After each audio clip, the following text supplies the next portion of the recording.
Namaste everyone, this is Pooja This is Nishchay. and welcome to our channel Movement Masters Physiotherapy. In today's video, we are going to share what all we did in our first year in Canada.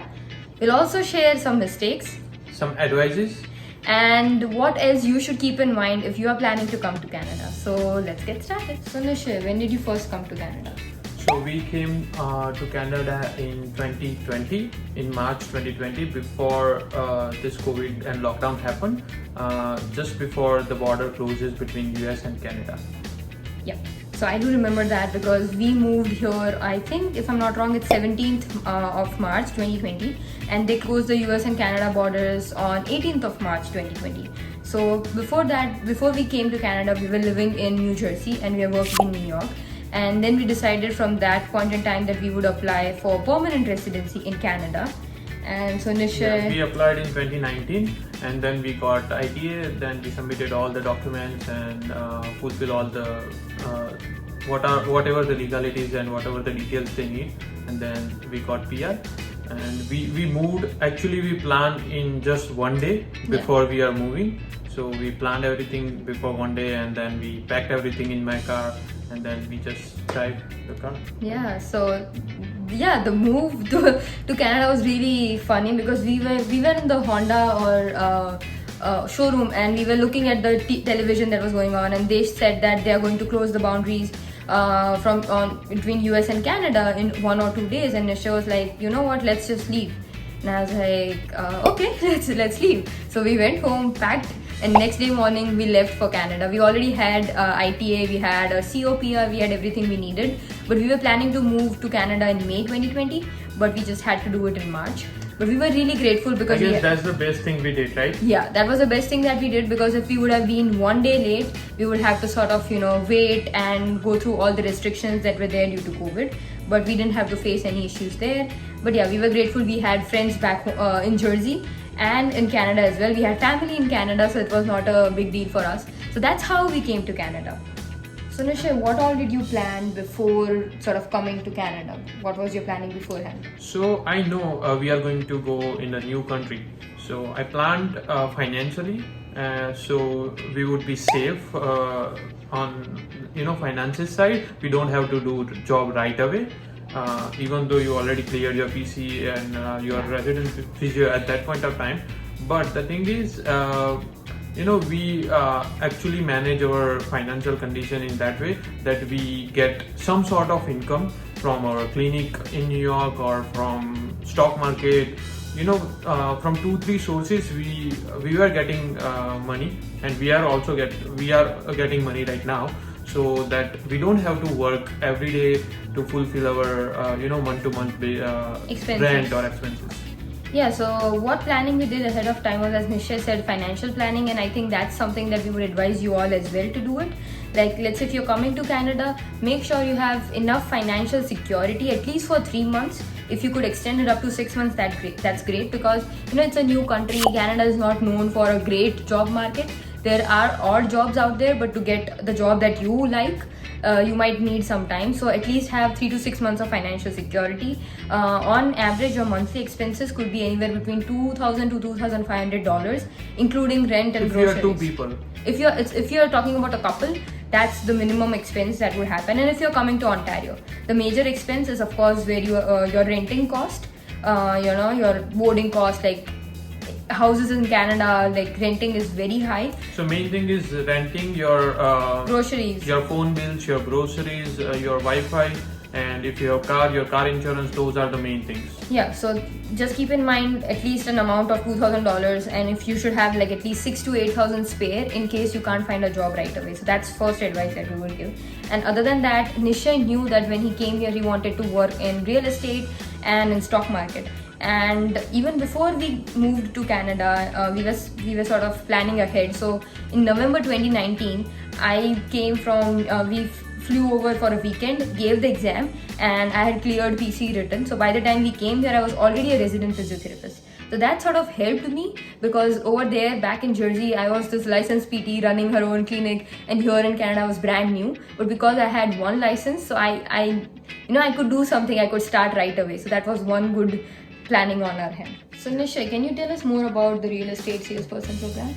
So yes, because I knew I wanted to pursue my career in real estate, so I started my real estate salesperson course from Humber College, and I just took the, not me only, we both took the admission in Humber College for real estate salesperson course, and yeah, from there we started our real estate salesperson journey. We started looking homes for buying, selling, renting, and we started getting more and more knowledge about the real estate in Canada.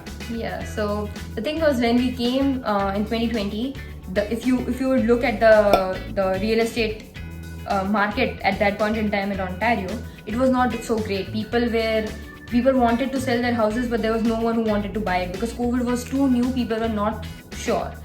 At that point in time, we were thinking of buying a house, but because we were not sure where we would want to live, because first we went and we lived for like 3 to 4 months in London, Ontario, and we were not a fan of London at that point in time. But now I do miss it.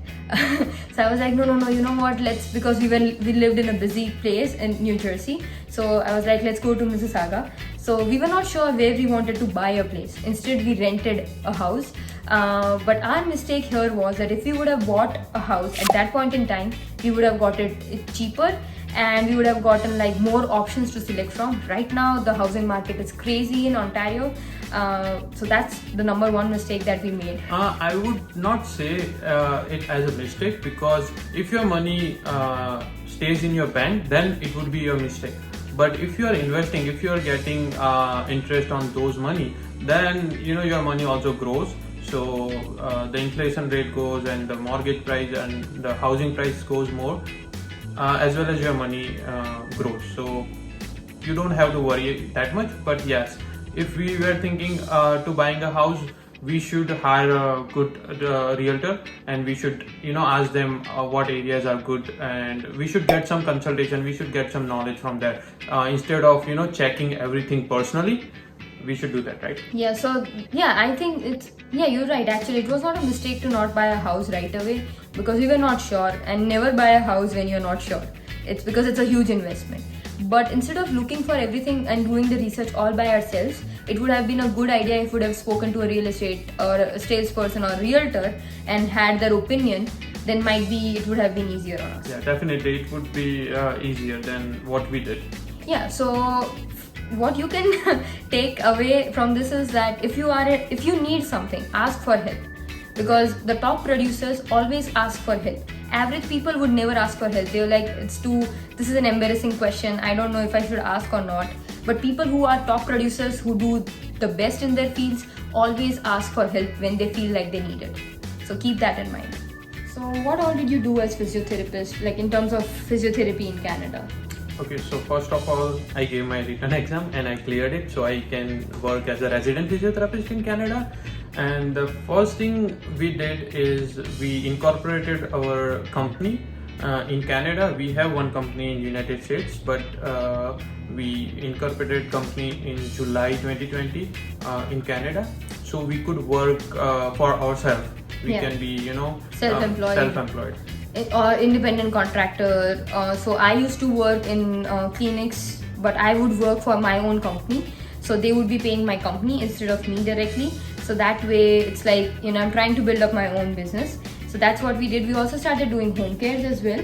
So we used to do home cares in Mississauga and GTA, and we also do the same for Kitchener, Cambridge and Guelph right now. So that's and we started a YouTube channel.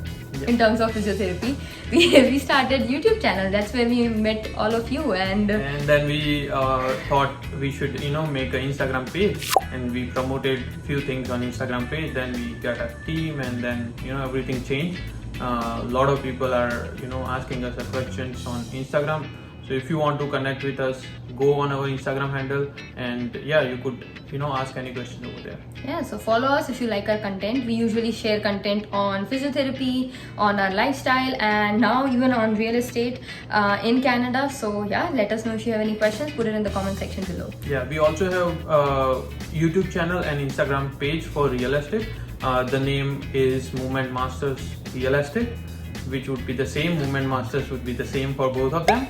And So yeah, follow us there. And so in terms of physiotherapy, both of us cleared our PC written. We were waiting for PC practicals, but because of COVID, they kept on cancelling it.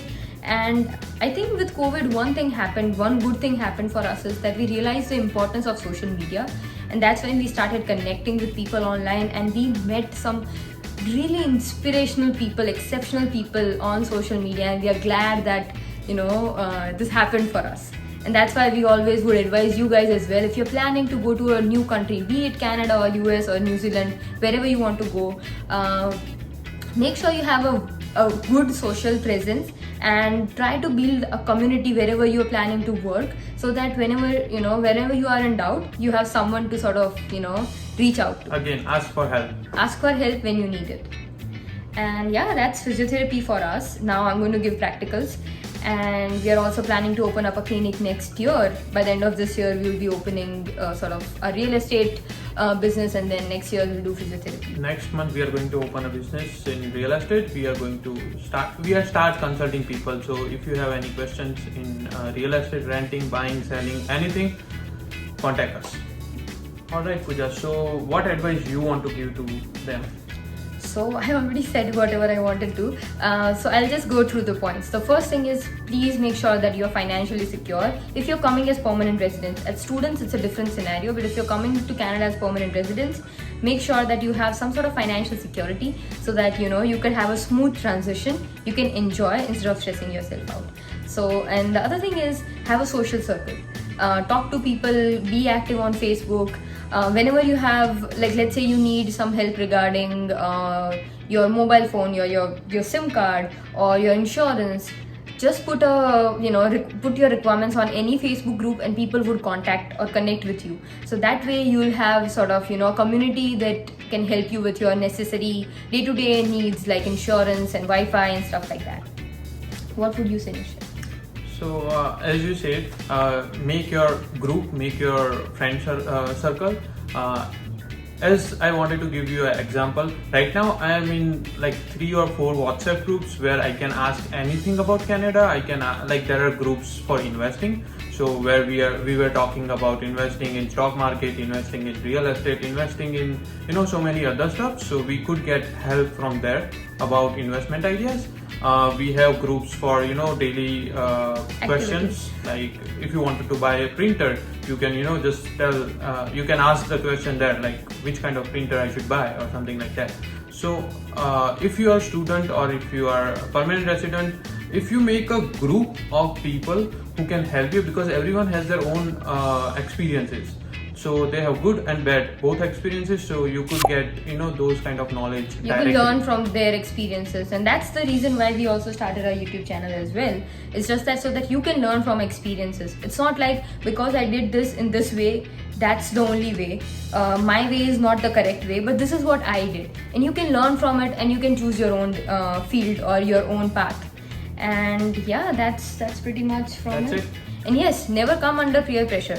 Just because a person A is doing it, you don't have to do it. You are a unique person, and make your own unique choices. Good luck. Good luck. Bye bye.